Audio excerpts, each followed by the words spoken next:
إن الحمد لله نحمده ونستعينه ونستهديه ونستغفره ونعوذ بالله من شرور أنفسنا ومن سيئات أعمالنا فمن يهدي الله فلا مضل له ومن يضلل فلا هادي له وأشهد أن لا إله إلا الله وحده لا شريك له وأشهد أن محمدًا عبده ورسوله قال الله سبحانه وتعالى يا أيها الذين آمنوا اتقوا الله حق تقاته ولا تموتن إلا وأنتم مسلمون يا أيها الناس اتقوا ربكم الذي خلقكم من نفس واحدة وخلق منها زوجها وبث منهما رجالا كثيرا ونساء واتقوا الله الذي تساءلون به والأرحام إن الله كان عليكم رقيبا يا أيها الذين آمنوا اتقوا الله وقولوا قولا سديدا يصلح لكم أعمالكم ويغفر لكم ذنوبكم ومن يطع الله ورسوله فقد فاز فوزا عظيما إن أصدق الكلام كلام الله وخير هدي هدي محمد صلى الله عليه وسلم وشر الأمور محدثاتها وكل محدثة بدعة وكل بدعة ضلالة. Me të vërtet falënderimet I takojnë Allahut Azza wa Jall, prej Tij kërkojmë udhëzim dhe falje për gabimet tona. Atë që udhëzon Zoti Xhelle Xhelalu nuk ka kush e humb, dhe atë që humb I madh I Zot nuk ka kush e udhëzon. Dëshmojmë se askush nuk meriton të adhurohet me drejt veç Allahut, një I vetëm I pashoq. Dëshmojmë se Muhamedi sallallahu alaihi wasallam është robi I Allahut Azza wa Jall dhe I zgjedhur I Tij për mbar njerëzimin. Allahu subhanahu wa taala I bën thirrje besimtarëve në Kur'anin Kerim: O ju që besuat, friksoheni Zotit sinqerisht dhe mos disni ndryshe vetëm se duke qenë musliman. Fjala më e mirë është fjala Allahut Kur'ani Kerim, dhe udhëzimi më I mirë është udhëzimi Muhamedit sallallahu alaihi wasallam. Dhe punët më të shëmtuara në fenë e Zotit janë shpiket që në humbje dhe humbja që në zjarr. Nderuar vëllezër dhe motra, besimtar dhe besimtare, folëm herën e kaluar për nxitjen e veprave të mira para se njeriu të kapin sprova dhe fitnet e jetës, dhe ja bëjnë atij të pamundur që të punojë vepra të mira apo të garojë në këtë dynja për të arritur këtë kënaqësi e Zotit subhanahu wa taala. Dhe tham që Allahu Azza wa Jall do t'i sjellë ato sprova dhe fitne si netët e errta ku njeriu kërkon dritë, kërkon të shohë por nuk e gjen rrugën, prandaj dhe pejgamberi alayhi salatu wassalam e përdori fjalën badiru, pra nxitoni pra për punë të mira para se të vijnë sprovat e jetës dhe do t'ju angazhojnë me hallë dhe probleme tjera. Sot do të flasim për një temë tjetër, dhe siç e dini që Zoti në Kur'anin Kerim dhe pejgamberi ynë alayhi salatu wassalam në ligjet dhe dispozitat islame ka qenë shumë I qartë. Allahu subhanahu wa taala I ka sqaruar gjërat në Kur'anin Kerim që kanë të bëjnë me të drejtat e Tij dhe drejtat e njerëzve me njëri tjetrin. Prandaj dhe feja në përgjithësi Islami është ndarë në dy pjesë: el ibadatu wal muamalat, pra adhurimet, marrëdhëniet e njeriut me Zotin e Tij dhe marrëdhëniet e njerëzve me njëri tjetrin që quhet ndryshe kodi civil dhe marrëdhënie civile. Allahu subhanahu wa taala e ka bërë të qartë në Kur'anin Kerim se ligjet e Tij janë të qarta. Halali është I qartë, edhe harami është I qartë, dhe gjërat e dyshimta që në pamje jashtme janë të dyshimta të paqarta, njeriu I largohet atyre ose pyet njerëzit që kanë nevojë të dinë dhe të mësojnë më shumë. Në hadithin që transmeton Abi Abdullah Nu'man bin Bashir radhiyallahu ta'ala anhu qal sami'tu Rasulullah sallallahu alaihi wasallam yaqul, thot Nu'man bin Bashir, Zoti qoftë I kënaqur për ti, e kam dëgjuar pejgamberin sallallahu alaihi wasallam të thot: innal halala bayyin wa innal harama bayyin wa bainahuma umurun mushtabihat. Vërtet halali është I qartë, ka thënë pejgamberi alayhi salatu wasalam, dhe harami është I qartë, kurse mes tyre ka disa gjëra që janë të paqarta. Të përqarta për disa njerëz që ndoshta I mungon dituria dhe për të gjykuar, por jo për njerëzit e ditur, jo për Allahun dhe pejgamberin alayhi salatu wasalam. Pra bainahuma umurun mushtabihat, mes tyre ka gjëra të paqarta, la ya'lamuhunna kathirun minan nas, ka shumë prej njerëzve që nuk I dinë, por ka të tjerë pra që I dinë. Faman ittaqa shubuhati, dhe kush friksohet dhe i largohet gjërat paqarta dhe dyshimta, thot pejgamberi sallallahu alaihi wasallam, faqad istabra li dini wa irdi, e ka ruajtur fen edhe nderin e tij.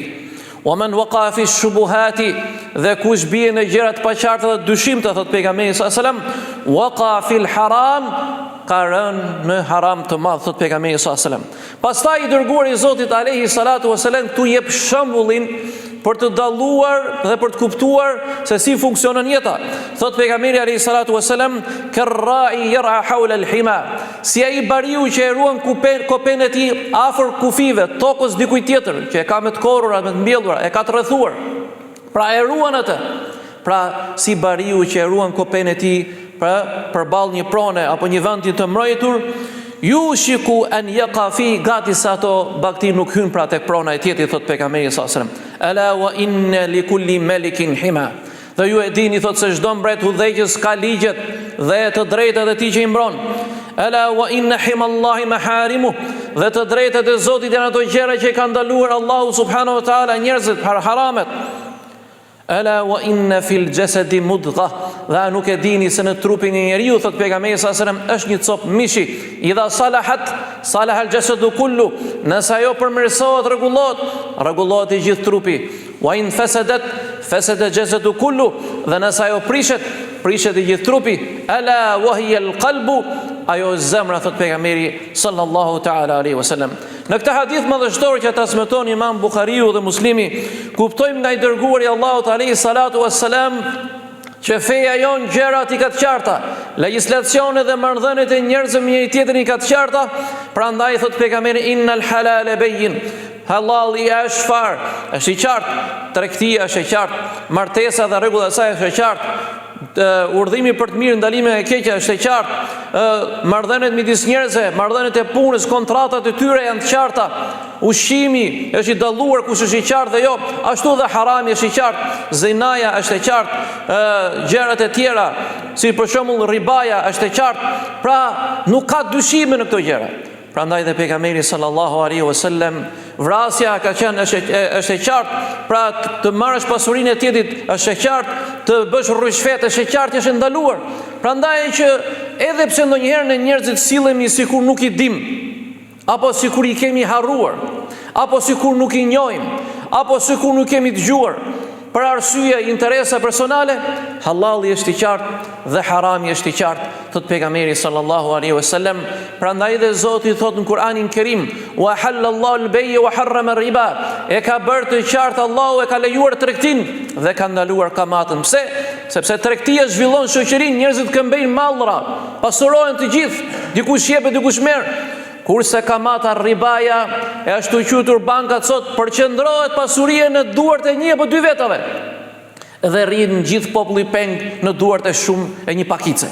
Prandaj dhe pejgamberi alayhi salatu wasalam i ka ndarë dhe i ka shkoqitur gjërat, siç ka thënë Zoti në Kur'anin Kerim, wala taqrabu zina, dhe mos ju afroni immoralitetit dhe kurvëris, inna kanat fahishatan, ajo është gjuna e madhe shëmtuar, thot pejgamberi sallallahu alaihi wasallam. Pastaj vjen i dërguari i Zotit alayhi salatu wassalam dhe sqaron një çështje tjetër që është shumë e rëndësishme, dhe thot bejnehuma, mes halalit dhe haramit, thot ka disa gjëra që duken pamjet parë se kur janë të paqarta. Dhe në momentin që ti se nuk e di gjykimin e tyre, nuk e di se si mund të merret, jetë halal apo të jetë haram, gjëra më e mira çesh, largoju dyshimit, braktisë atë. Prandaj ka thënë pejgamberi sa men ittaqa shubuhati, kush i ruhet gjërat të paqarta dhe dyshimta, çfarë? Laqad istabra li dini wa irdi, e ruajti fenë e tij, e ruajti nderin e tij. E ruajti fenë e tij, pra nuk është i mangut në besimin e tij, nuk merret me gjëra dyshimta, nuk merret me gjëra ku është përzir halali me haramin, nuk merret me gjëra ku dihet që origjina e tyre nuk është e qartë, pra i rri larg. Kështu që njerëzit nuk i thon ky, po ky merret me këtë, ky merret me atë, ky merret me jo. I friksohet Allahu subhanahu wa taala. Pastaj thot wa irdi, dhe nderin e tij, askush nuk e përgojon atë në nderin e tij, se di që filani nuk e haku njeriu. Prandaj dhe pejgamberi sallallahu alaihi wasallam më pas dha shembullin. Pra si është kjo gjë? Pra ata njerëzit që ecin me gjëra si të paqarta, si të paditura, sikur nuk i kuptojnë, sikur nuk i njohin, thot kerrai yara hawla al-hima, si bariu që e ruan kopen e tij, ke prona dikujt tjetër aty afër, gati sa nuk hyn. Pra kështu është ai njeriu që gjithmonë jeton dyshime me gjëra të qarta dhe të paqarta. Gati sa nuk hyn, prandaj thot kush I friksohet gjërave dyshimtave.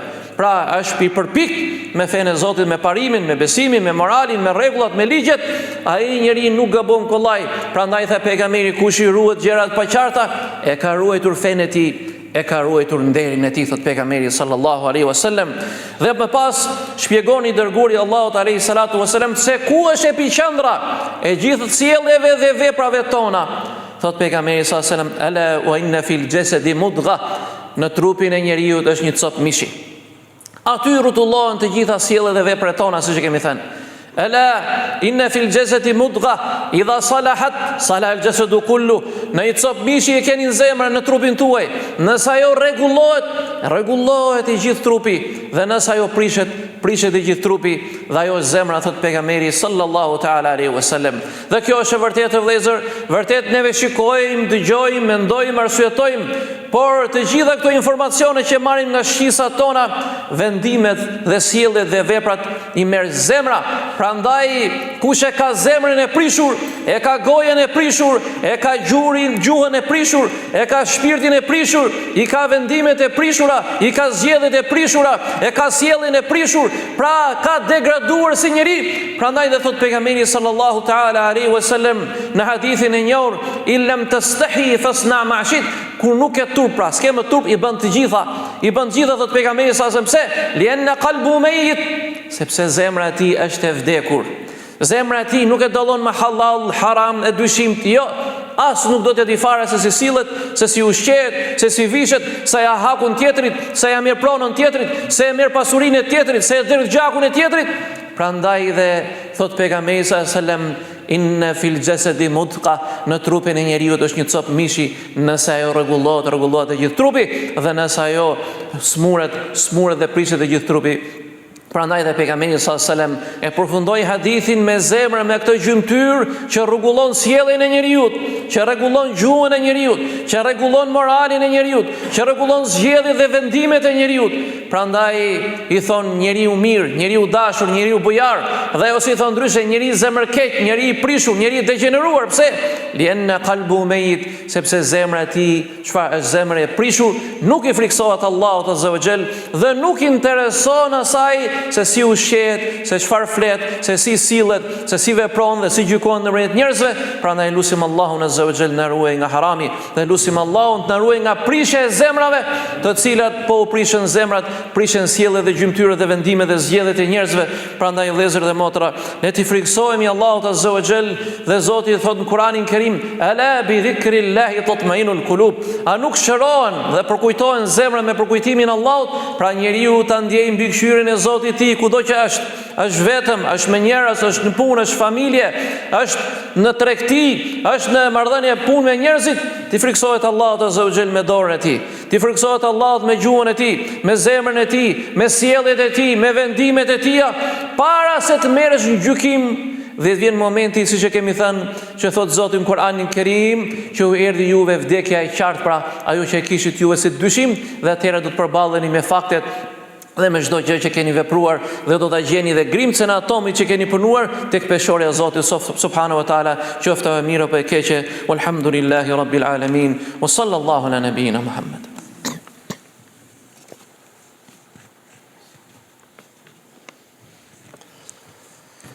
Alhamdulillahi rabbil alamin, wassalatu wassalamu ala rasulina Muhammedin wa ala alihi wa sahbihi ajma'in.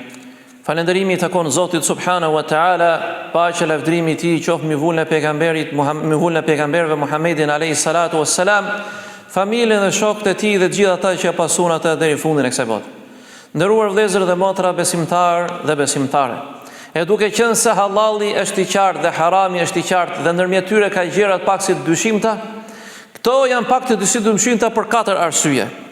E para, që njeriu I cili nuk e di diçka ka lënë mangut nga dituria, ose nuk kupton atë që duhet ta kuptoj, ose ka lënë mangut nga të mësimit e ligjeve të Zotit, halalit dhe haramit, ose ka lënë mangut me qëllim të keq që të justifikohet që nuk e dija, nuk mundesha etj me radhë.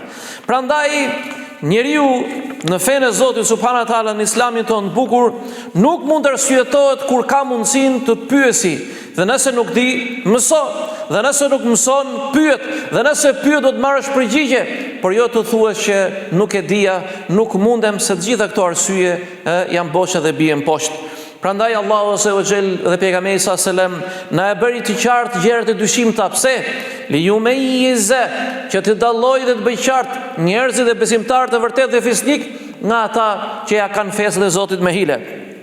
Dhe që të tregojë se kush është njeri që i jep rëndësi të ushqyrit me halal, të eci me i drejt, jeti i drejt me njerëzit, i drejt me familjen, i drejt me marrëdhëniet me gjithë njerëzit e shoqërinë, dhe mes atyre që bëjnë sikur nuk i din gjërat, apo si kanë dëgjuar ndonjëherë, apo kështu ja do interesi.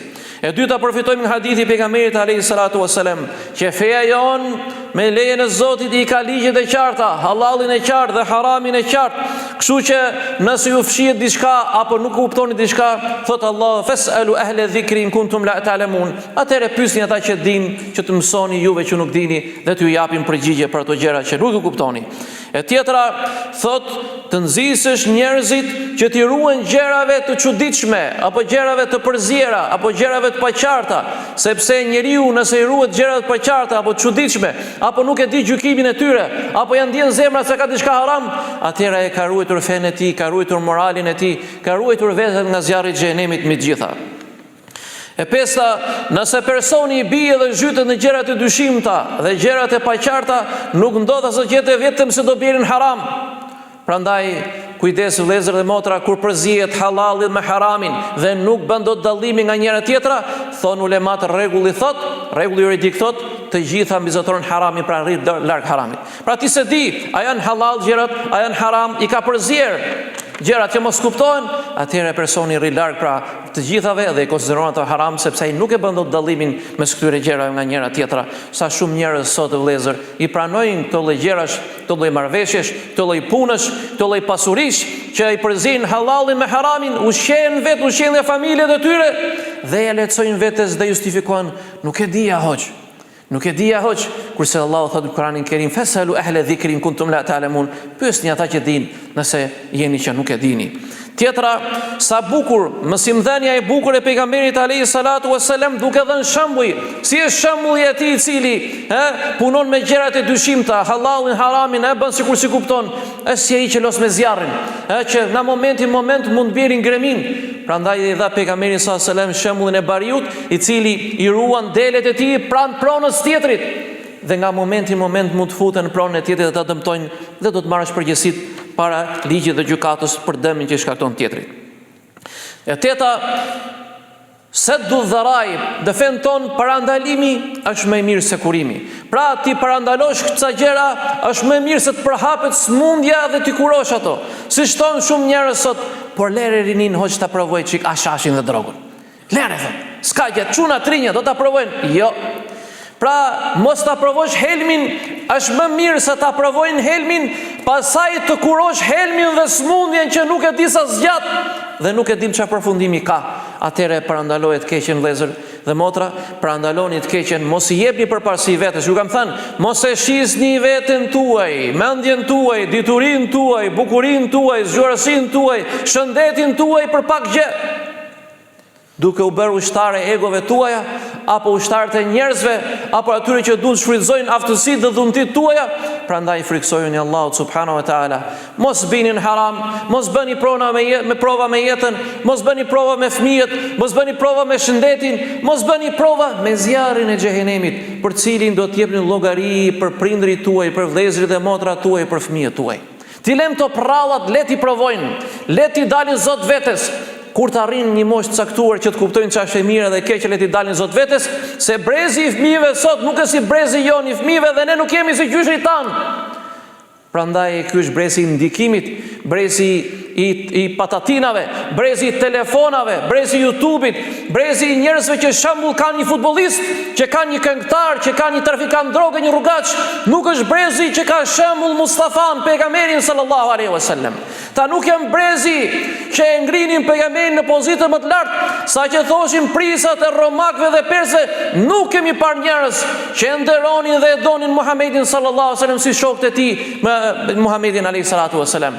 Kurse sot këta janë njerëz që qajnë me lot për një lojë, për një kompjuter, për një telefon, për një futbollist, për një këngëtar, por nuk qajnë me lot për atë që po i humën feja, po i humën morali, po i humën akidja, po i humën besimi, po i humën familja, po i humën integriteti, po i humën madhështia, po i humën prestigji. Dhe janë bërë si njerëzit e tjerë që nuk dim dallojmë se kush është muslimani fisnik dhe i gënjeshtar që bën sikur nuk i di gjërat. Prandaj lutim Allahun na ruaj nga sherrri këtyre gjërave. Tjetra nga morali dhe drejta e prisave është, siç përmendi shembullin pejgamberit sallallahu alajhi wasallam, që çdo mbret ka kufit e tij. Është detyra çdo mbreti apo çdo prisi të ruaj kufit e Zotit dhe kufit e njerëzve dhe drejtat e tyre, se kështu na ka mësuar Allahu dhe pejgamberi sallallahu taala alaihi wasallam, dhe mbi të gjitha sjelljet dhe veprat tona dhe punët tona rrotullohen tek zemra. Prandaj puna më e vështirë për njerëzit që sot ditën që ke lindur deri në ditën e Kiametit është puna me zemrën dhe vendimet që ajo merr. Pra men saluhat qalbuhu, kujt i përmirësohet dhe i shërohet zemra, i është shëruar gjua, vendimet, zgjedhjet, gjymtyrët. Pra dhe kujt i prishet zemra, janë prishur gjitha gjërat. E lutim Allahun azza wa jalla na përsoj gjërat nga zemrat nga smundjet. E lutim Allahun na përsoj zemrat nga egot tona. E lutim Allahun na shëroj zemrat nga egot tona. E lutim Allahun na i forcoj zemrat tona në fenë e tij. E lutim Allahun na ruaj imanin dhe zemrat tona dhe zemrat e fëmijëve tan. E lutim Allahun ta ruaj umetin e pejgamberit alayhi salatu wassalam deri në ditën e Kiametit. E lutim Allahun të ruaj vëllezërit dhe motrat tona kudo që ndodhen. E lutim Allahun të ruaj vëllezërit dhe motrat tona kudo që ndodhen. E lutim Allahun të shëroj smurët tan për muslimanëve. E lutim Allahun të shëroj smurët tan për muslimanëve. E lutim Allahun të shlyej borxhet e tyre hallëxhive për muslimanëve. E lutim Allahun të shlyej borxhet e hallëxhive për muslimanëve. E lutim Allahun na bëj pavarur nga njerëzit. E lutim Allahun na bëj pavarur nga njerëzit. E lutim Allahun të shërojë dhe të shpëtojë vëllezërit dhe motrat tona në Palestinë. O Zot, shpëtojë dhe shëroj vëllezërit dhe motrat tona në Palestinë. O Zot, shpëtojë dhe shëroj vëllezërit dhe motrat tona në Palestinë. O Zot, i ufrotori. O Zot, ata bëjnë plane, po ti ke planet e tua, ya Rabbel Alamin. O Zot, ata kanë harruar fuqinë tënde, ya Rabbel Alamin. O Zot, ata kanë harruar ushtritë e tua, ya Rabbel Alamin. Wa ma ya'lamu junuda rabbika illa hu, wallahu ghalibun ala amrihi, walakin akthara an-nas la ya'lamun. Askush nuk i di se sa janë ushtritë e Zotit, dhe ushtria e Zotit është mbizotruese, edhe pse shumica e njerëzve nuk e dinë. Walhamdulillahi rabbil alamin. Wa sallallahu ala nabiyyina Muhammad wa ala alihi wa sahbihi ajma'in.